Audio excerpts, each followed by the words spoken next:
Zdravím všechny na cestě duše a dnešním povídáním bych vlastně chtěla taky tak trošku naladit na to srdce, na tu duši a vlastně přeladit z ty hlavy právě do toho jemnohmotného prostoru, do toho vnímání a možná trošičku otevřít zase další témata, o kterých jsem mluvila už minule. V minulém videu jsem vlastně mluvila o té spirituální pravdě, o té duchovní pravdě a jak vlastně každý máme tu svoji pravdu, i když ve výsledku je to vlastně všechno jedno, a ne jakože jedno, jakože fuk, ale jedno jakože jedno, jo? Všecko je to ta jedna jistá věc. A to samé vlastně i v náboženství, když si to tak vezmeme, všechny možné duchovní cesty, i když jsou jakoby úplně jiný, nebo tak nějak jinak popsaný, jinak podaný, jinak praktikovaný, tak ve výsledku, když to vezmeme z té hlavy do toho srdce, otevřeme se tomu vnímání, tak mi přijde, že přes ten pocit, přes to srdce, když se z toho vymažou všechny mocenský programy, všechny,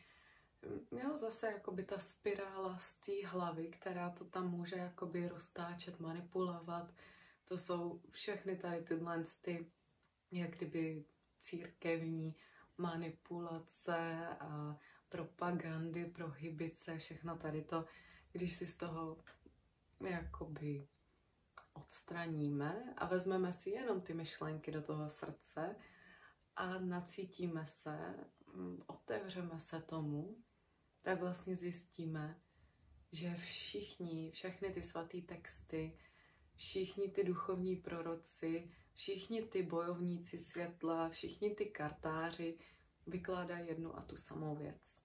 A právě o tom já bych chtěla dneska sdílet můj příběh. A to ne jakoby nějaký příběh, že tady jsem se narodila, takhle jsem šla životem, i když to možná taky jednou přijde, ale to ne dneska. Dneska bych chtěla sdílet můj příběh z Kypru, z jedné mojí dovolený, i když moje dovolený nejsou pravděpodobně to, co si představíte pod slovem dovolená. Takže z jedné takové vlastně pouti, cesty z toho dobrodružství na Kypru. A tady ten příběh, který já vám chci vyprávět, tak přesně právě odráží to, o čem já jsem se tak jakoby teoreticky doteď bavila. A vlastně přesně to, jak jakoby my jdeme tím životem, tak jakoby různýma klikatýma cestičkama a máme někde nějakou svoji pravdu, ta se tak rozvíjí, jiný lidi mají taky jinou svoji pravdu, která se rozvíjí a pak se někde potkají a sdílejí spolu ty svoje pravdy, ty svoje životy.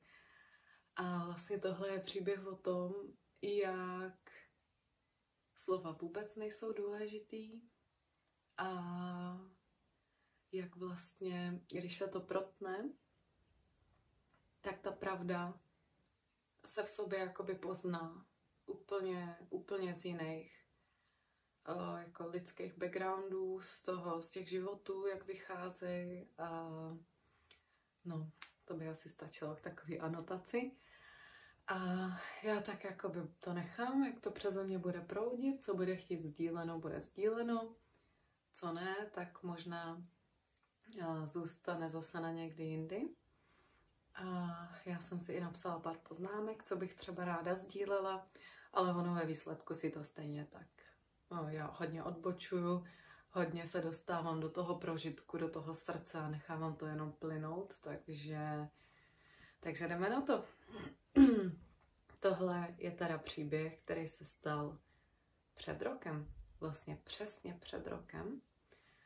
Já jsem cestovala na Kypr a Byla jsem úplně sama, jsem bydlela, žila ve Varšavě v Polsku a měla jsem tam takovou práci korporátní a z té jsem byla taková unavená, úplně vyšťavená, úplně down, úplně skoro vyhořela. To přišlo až potom. Ale taky se mi tam stalo takový hodně výživný trauma, ze kterého já jsem se postupně dostávala pár měsíců a to se stalo vlastně na začátku minulého roku. No a na konci toho března, takže jako po 3 měsících, já jsem už si jakoby vzala zpátky tu svoji sílu, navrátila jsem si sebevědomí. Už mě tam nic moc nemohlo rozházet. A rozhodla jsem se tak, a teď já to jedu všechno prostě spečetit na ten Kypr a teď se prostě odměním, teď konce jakoby úplně vstoupím do té svojí královny a to bude prostě ultimátní nový start, jako úplně jdu zakopat trauma a jdu prostě žít. Jdu do té svobody a do toho života a uvidím, co přijde a třeba se zase všechno úplně změní. Což se nakonec jako po tom Kypru začalo hodně měnit, ale to bych předbíhala. Takže odletěla jsem sama na Kypr, neměla jsem žádný plán, neměla jsem žádný ubytování zařízený, jenom asi na první noc nebo na první 2 noci. Byla jsem tam na týden a vlastně jsem jenom odletěla prostě s malým batůžkem na ostrov. V Řecku jsem nikdy nebyla. A byla jsem hodně mile překvapená. Přistála jsem, pěšky jsem došla na hostel. No a říkala jsem si, co já tady sakra dělám prostě. Jo, to je takový, když máte to volání, tak a překonáte ten strach, jakože sakra zase po dlouhé době někam jedu a teď konc jako sama holka, nějaký hostel, žádný plán a zase najednou z toho vězení těch měst a teďka ty kanceláře a tady toho všeho, pardon, tak se prostě úplně jak kdyby otevře ta klec a najednou jako wow, jsem volná, ale co teď? Co teď? No, takže já jsem si dala tak jako první den se rozkoukat a uvidím. No, potom jsem si půjčila auto s tím, že nebudu bookovat žádný další hostely, nic podobného, prostě půjčím auto a pojedu po ostrově prostě podívat se. Teďka jsem chtěla navštívit Afroditinu pláž, tam je, že jo, hodně silný archetyp ty Afrodity, bohyně vlastně lásky a krásy.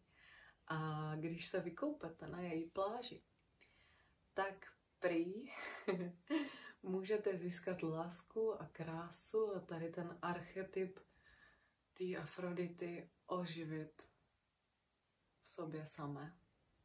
No, takže to bylo jasný. A tak potom, co jsem se rozkoukala, půjčila jsem auto, teďka oni tam řídí na levé straně. Takže vůbec jako klasika na pravé straně. Půjčujou tam automaty, takže já jsem zvyklá řídit manuál, že jo, česká holka, takže ještě na levé straně automat, což teda nakonec jsem zjistila, že je jako docela easy, ale zase výzvy prostě. No a rozjela jsem se, tak já jsem byla úplně šťastná, mě to srdce se úplně otvíralo a já jsem říkala, nevím kam jedu, jediný, co chci navštívit, je vlastně ta Afrodita, ta pláž a chtěla bych vlastně jenom objevovat, pojedu. No a stalo se to, že já jsem prostě jela, řídila jsem si to autíčko a teď jsou tam takový ty hnědý cedule na ty historické místa, jakože odbočte tady a tam bude nějaký chrám, odbočte tady, tam bude nějaká socha nebo něco. No a já, jak jsem si takhle jezdila, tak jsem odbočovala na ty historické místa a zjistila jsem, že se vždycky vlastně ocitnu v nějakém klášteře, v nějakém nádherném klášteře, uprostřed jako obrovských hor. A teďka tam je to takový čistý, jo. Ten turismus je ve městech a u toho moře, ale do těch hor nikdo moc nejezdí. Ještě to bylo asi mimo sezónu, takže jsem měla štěstí. A objevovala jsem se v těch klášterech, v těch horách. No a to bylo něco, to byla taková síla, já jsem tam cítila takový propojení, jo, prostě dolů, nahoru, tak ta energie prostě úplně mnou proudila. A já jsem vždycky tam přišla do nějaký ty kaple v tom klášteře a všude jsem tam nechávala svoje jakoby manifestační kartičky, jo, takový jakoby přání.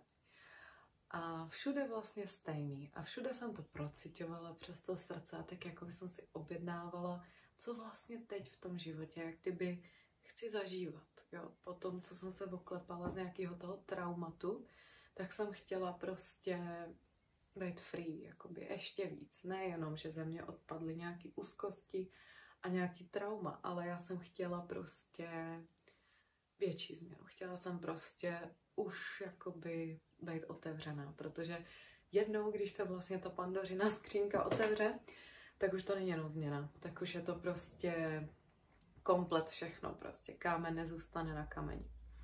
No, takže já jsem si tam dávala ty manifestace, jsem cítila tu silnou energii, která tam prostě všude vířila a mně bylo úplně jedno, jestli to posílám tady nějakému svatýmu, nebo jestli to posílám Matce Zemi, Otci vesmíru, nebo jakoby komu. Protože já vím, že všechno je to jedno a pokud to jde skrz srdce, tak prostě je to v pořádku.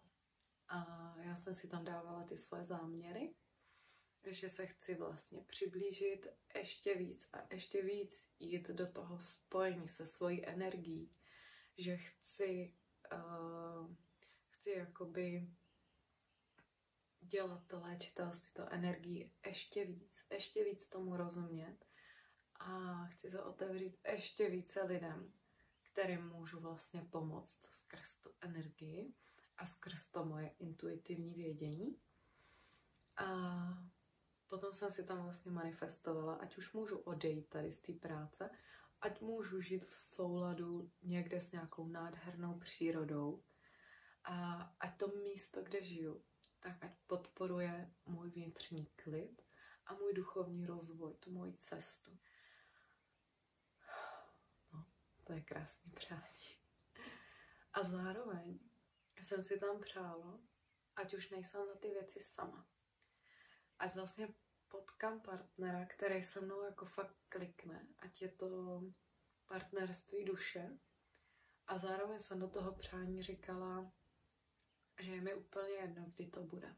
Že já vím, že jsem toho hodna a jestli to má být za 3 dny, za 3 týdny, za 3 měsíce, za 3 roky, za 10 let, že to je mi jedno. Do té doby prostě já si budu žít svůj single life, budu si ho užívat naplno, ale vím, že do nějakého partnerství půjdu jedině tady s tím člověkem a že ho poznám.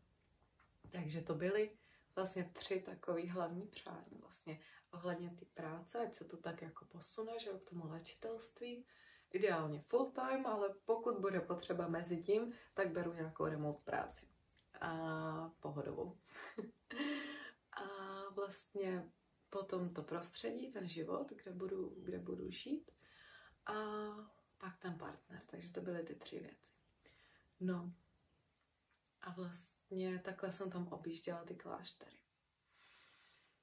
Vždycky to byla jako fakt síla, úplně, já jsem cítila, že to mám, že prostě to není nějaký přeju si tady, prostě prosím a jakoby já jsem tak v prdeli, že to prostě mít nemůžu ještě a už někdo mě jako vysvobodí. Ne, to opravdu nebyla takováhle oběť, to bylo jako, že já jsem tady ve svojí plný sakra energii, ve svojí prostě nádherný síle, ve svojí nádherný sebevládě a teď to tady tvořím ve vší pokoře za pomoci těch duchovních mistrů, těch duchovních energií, prostě všeho tady toho, což mě jako moc nezáleží, jak to říkám, důležitý je prostě, ať je to propojený dolů s Matkou Zemí, protože Matka Země je ta, která rodí, která nám dává.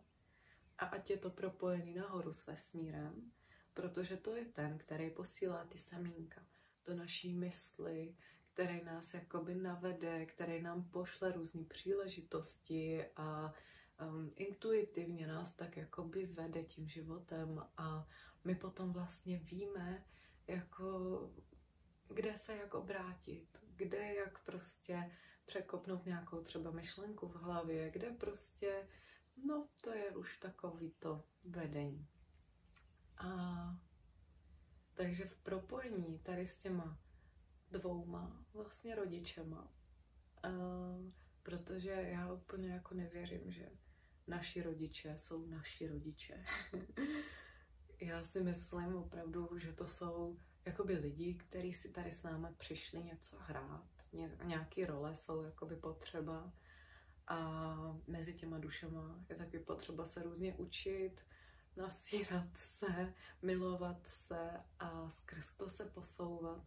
Takže já si myslím, že i tohle jsou rodiče a opravdu to, z čeho jsme jakoby zrození, jakoby původně, jo, protože pokud to budeme hrát jenom na ty těla, tak jsme hodně omezení.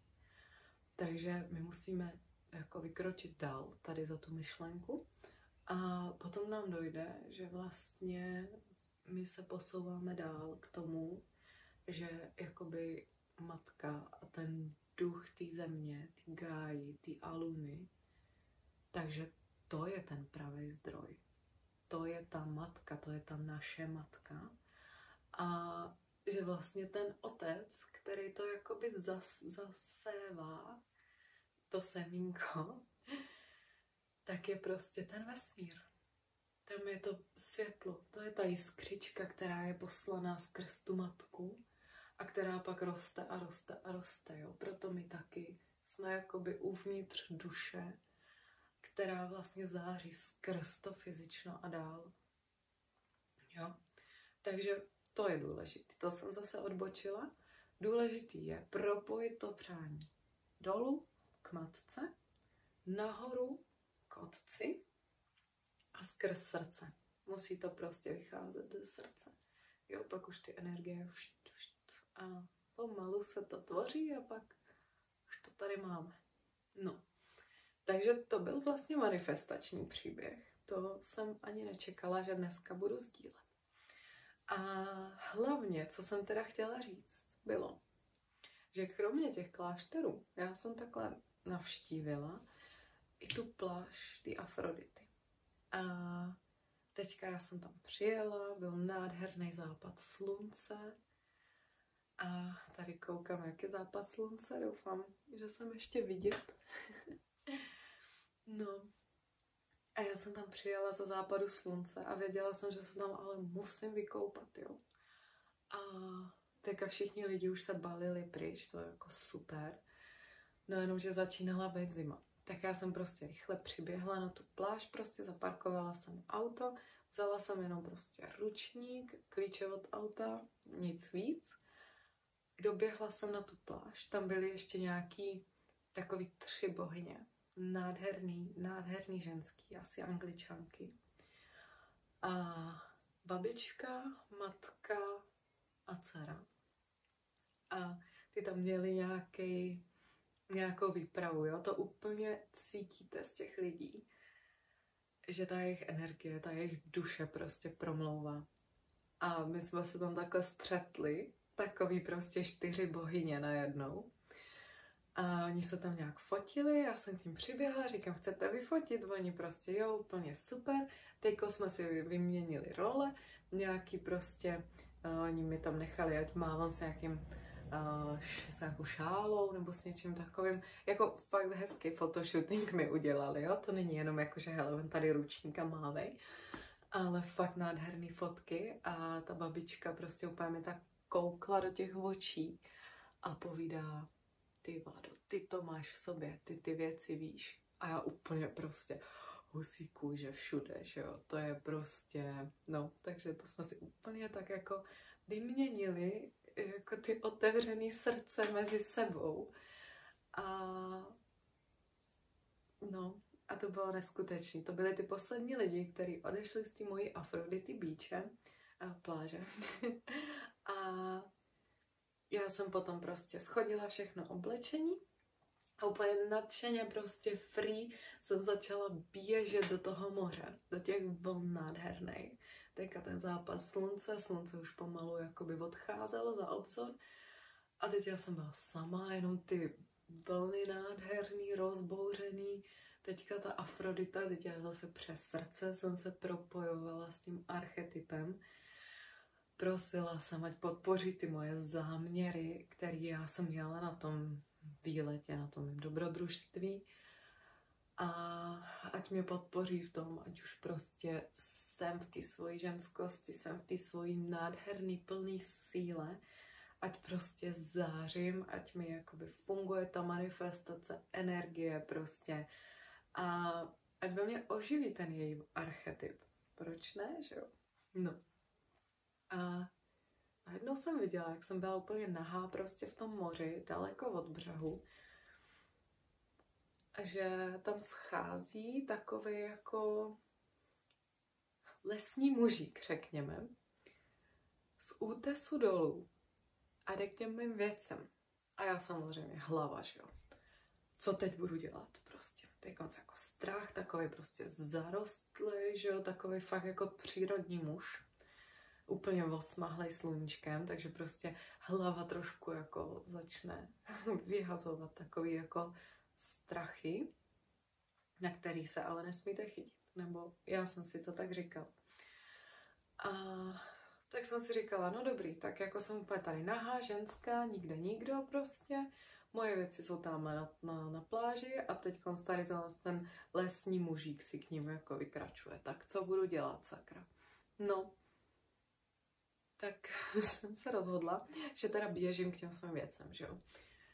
A tak jsem k ním doběhla, samozřejmě on už byl u nich taky, já jsem si jako kolem sebe jako omotala ručník, no a on jakože hi, how are you? Someone is like bathing naked as well? No a já jsem byla úplně jakože ok, dobře, tak co teď budeme dělat?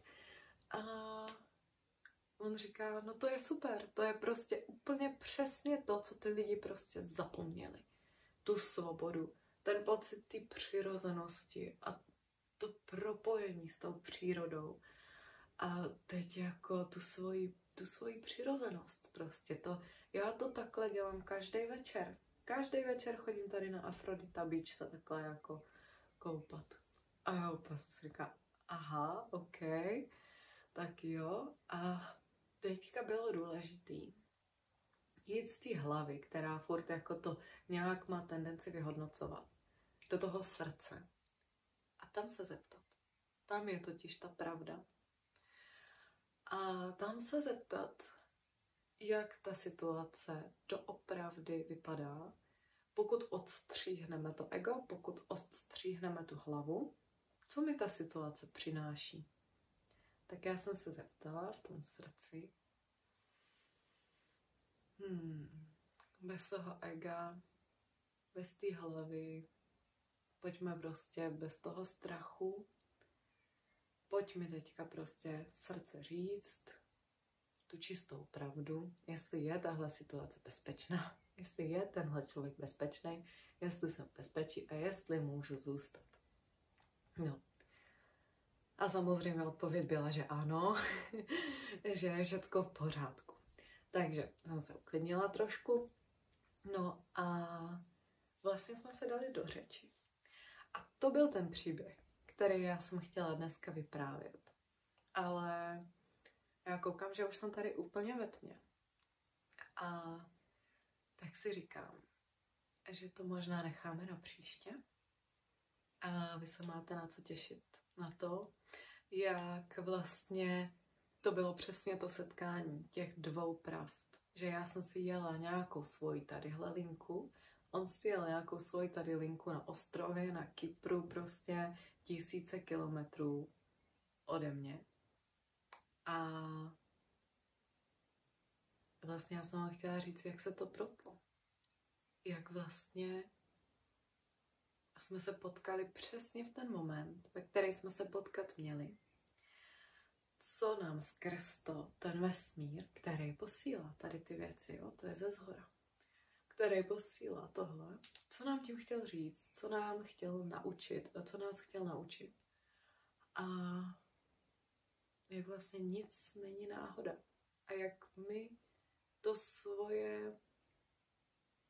svoje nastavení vnitřní opravdu jakoby zrcadlíme, vtiskáváme do té vnější reality. A že tady prostě nejsou žádný náhody. No. Tak jo, takže na příběh z Kypru o setkání dvou pravd se můžete zase těšit příště. Namaste.